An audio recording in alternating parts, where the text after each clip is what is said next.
Aujourd'hui, on explore 2 décennies de transformation au Maroc. Période 2005-2025. Oui, une période fascinante. On s'appuie sur un rapport assez dense qui analyse les progrès mais aussi les défis. Et ce qui frappe d'emblée, c'est la résilience du pays face aux crises financières, Covid, séisme et puis ces sécheresses à répétition. Absolument. Et notre but ici, c'est de voir comment le Maroc a géré tout ça. Entre la vision, la stratégie et puis la réalité du terrain, quoi. On va regarder l'économie, le social, les infrastructures et sa place dans le monde. Une modernisation accélérée. C'est ça. Alors, justement, cette résilience économique, comment ça s'explique ? C'est pas juste un coup de chance, j'imagine. Non. C'est d'abord une certaine stabilité macroéconomique qui a été maintenue. Et puis, une croissance non agricole assez dynamique. Ah oui. Lesquelles, par exemple ? Et les phosphates, le BTP notamment, ça a permis d'amortir un peu le choc des sécheresses sur l'agriculture. D'ailleurs, les prévisions de croissance restent correctes, autour de 3,8% pour 2025-2026. Et l'inflation dans tout ça ? Maîtrisée. La Banque centrale a bien fait le job, on est repassé sous 1% en 2024. Et côté budget, il y a une consolidation progressive, même si la dette reste autour de 70% du PIB. Et cette fameuse diversification, alors ? C'est concret ? Ah oui, c'est une vraie stratégie, très orientée export. Automobile, aéronautique et de plus en plus les énergies renouvelables. D'accord, il y a même un nouveau pacte d'investissement qui vise, attention, 2 pierres d'investissement privé d'ici 2035. L'idée, c'est vraiment de booster la productivité, l'emploi qualifié. Et ça attire les investisseurs étrangers ? Oui, plutôt bien. La part du Maroc dans les IDE en Afrique a quasiment doublé, presque 10%. Ça aide à financer le déficit courant et ça montre une certaine confiance quand même. Forcément, cette ambition économique, ça repose sur les gens, sur le capital humain. Le développement social humain, ça a suivi. Alors là, il y a un point absolument majeur. C'est la généralisation de l'assurance maladie obligatoire, l'AMO. Ah oui, passer de 16% de couverture en 2005 à la quasi-totalité aujourd'hui en 2024, c'est énorme. C'est vraiment une refonte du filet de sécurité sociale. Et ça va avec d'autres extensions, allocations familiales, retraite, c'est impressionnant. Mais j'imagine qu'il y a des nuances. Le rapport en parle, sur l'éducation, les inégalités peut-être ? Oui, bien sûr. C'est contrasté. L'alphabétisation progresse, on est vers 77%. La scolarisation primaire, c'est quasi universel. Mais Et il y a toujours des défis. La qualité, surtout en rural, le décrochage scolaire, la fuite des cerveaux aussi.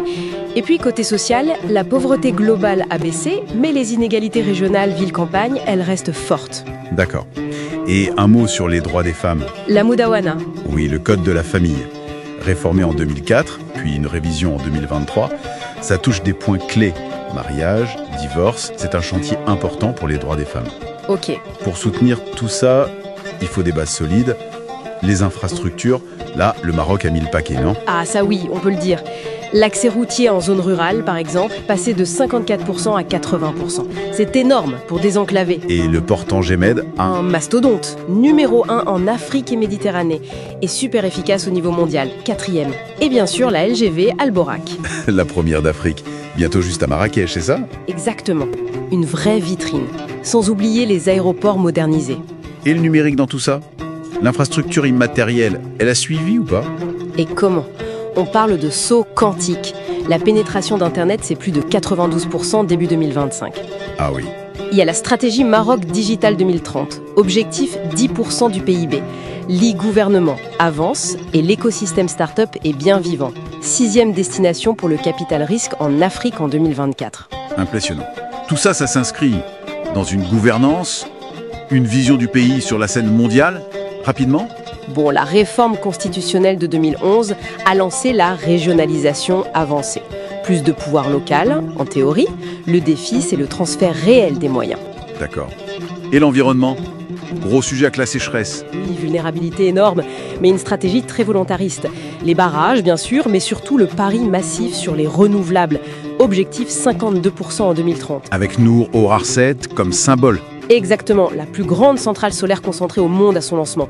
Et maintenant, le cap est mis sur l'hydrogène vert. Le Maroc vise 4% du marché mondial. Ambitieux et à l'international. C'est l'Afrique d'abord. Très clairement, retour à l'Union africaine, coopération sud-sud très active. Il y a cette initiative pour l'accès à l'Atlantique pour les pays du Sahel. Le Maroc joue sa carte africaine à fond. Et il est aussi très présent dans les opérations de maintien de la paix. Bon, si on essaie de résumer, On a une transformation pensée, stratégique, avec des grands projets, une diversification économique forte tournée vers le vert. Et cette avancée sociale majeure de la couverture santé, oui, et une vraie capacité d'adaptation face aux chocs. Tout à fait. Mais il reste des défis importants, on l'a dit. Oui, les inégalités régionales, sociales, le chômage des jeunes, c'est encore un gros problème. Et puis, il faut encore améliorer la productivité et que les réformes de gouvernance aillent jusqu'au bout pour libérer tout le potentiel. Voilà. Et pour finir, peut-être une question qui reste en suspens. Avec sa position géographique unique, tous ces investissements dans les infrastructures, l'énergie verte, sa diplomatie africaine, comment est-ce que le Maroc pourrait, justement, redessiner un peu les cartes des échanges de l'énergie entre l'Afrique et l'Europe dans les 10 ans qui viennent? C'est une excellente question pour conclure, en effet. Ça ouvre des perspectives intéressantes.